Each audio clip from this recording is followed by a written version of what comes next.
5. Oh, picture this, a century-old hill station in Uttarakhand. Sprawling colonial mansions, childhood friends reuniting from London, New York, and Dubai for a destination wedding. Champagne flows. Laughter echoes through manicured gardens. But just beyond the wrought iron gates lies something they'd forgotten, an abandoned school where, 30 years ago, a teacher named Miss Kapoor vanished after punishing a student to death. The locals won't speak her name. They won't go near that building. And tonight, these friends are about to remember why some places should remain forgotten. This is the story of the cursed reunion. Now, 45 to 2:30, establishing the world, it's October 2023. The grand Woodside estate, perched at 7,000 feet, hosts the pre-wedding festivities for Priya and Rohan. 6 childhood friends arrive. Arjun, now a banker from London. Meera, a doctor from New York. Vikram, a tech entrepreneur from Dubai. Simran, a lawyer from Mumbai. And the couple themselves. They haven't been together in this town since they were 12 years old. The estate has lavish crystal chandeliers, velvet drapes, a sprawling terrace overlooking pine forests. But Arjun notices something immediately. That building? He points to a decaying structure visible through the mist, about a kilometer away. St. Mary's School. Is it still abandoned? The local caretaker, an elderly man named Harish, overhears. His face drains of color. Sob, please, we don't discuss that place. Especially not during Navratri. The barrier between worlds is thin now. But nostalgia takes over. Over dinner, accompanied by traditional Gurwali folk music, the friends reminisce. Meera laughs. Remember how we used to dare each other to touch the school gates? Vikram adds, and that story about Miss Kapoor, how she supposedly locked that boy, Rahul, in the basement during winter. They found him frozen, and she hanged herself from guilt? Simran, ever the skeptic, scoffs. Village superstition. There's probably a rational explanation. But Harish interrupts, trembling. It wasn't suicide. She was possessed by something in that basement. Something ancient. The boy disturbed it during detention. After her death, 7 people who entered that school disappeared. The government sealed it in 1993.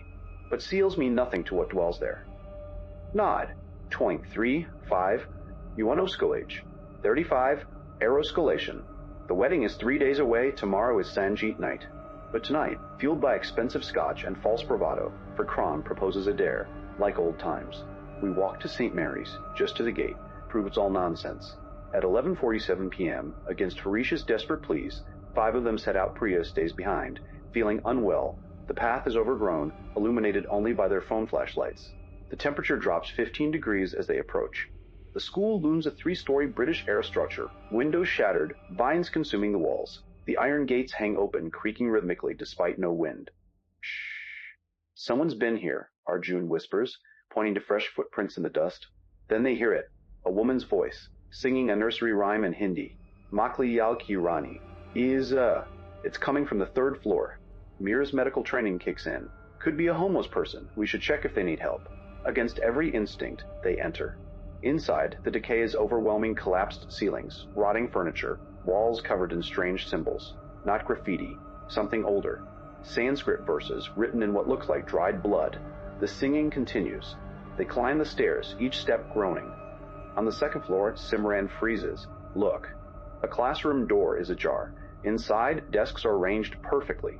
A fresh piece of chalk sits on the board where someone has written, Rawal must finish his punishmenish. The chalk is still dusty, as if just used. Vikram's phone dies, then Arjun's, then Meera's. All simultaneously, we're leaving. Now Arjun commands. Then Arjun's, then Meera's. All simultaneously, we're leaving. Now Arjun commands. But when they turn, the stairwell has changed. It now descends into darkness, into a basement that wasn't there before, and the singing has stopped. 5-8-8 Nals, a Diates, climax. A child's laughter echoes from below. Then a woman's scream. Simran, the skeptic, suddenly walks toward the basement stairs, her eyes glazed. I need to finish the lesson, she murmurs in a voice not her own, colder. Rahul was disobedient. He must learn. Simran, stop.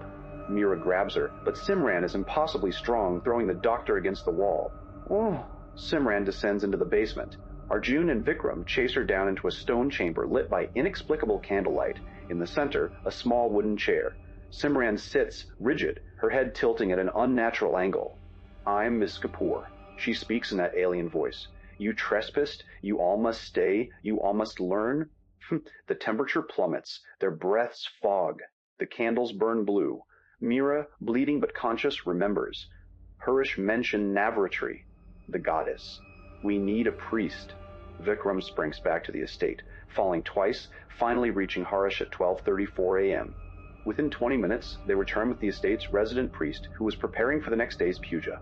In the basement, Arjun has been desperately reciting the only prayer he remembers from childhood, the Hanuman Chalisa. It's barely holding the entity at bay.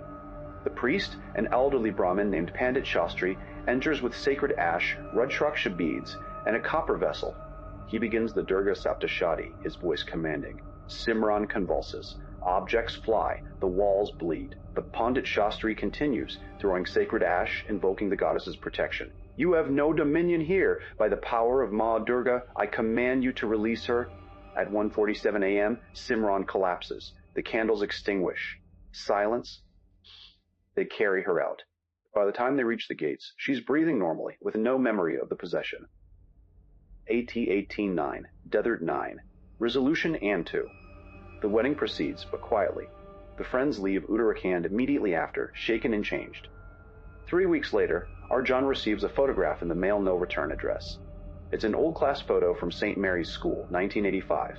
In the back row stands Miss Kapoor, and beside her, barely visible, are 6 children whose faces are blurred except they're wearing modern clothes. The exact clothes Arjun and his friends wore that night. He burns the photograph. But the same night, his daughter comes home from her prestigious boarding school in Shimla, excited. Dad, our school has such cool history. It used to be called St. Catherine's, but they renamed it after some incident in the 90s. Arjun's blood runs cold. Arjun. Some places remember. Some debts are never paid. And sometimes the curse doesn't end, it follows you home. Next week, we're investigating India's most haunted boarding schools, where students report seeing teachers who died decades ago, still teaching their eternal lessons.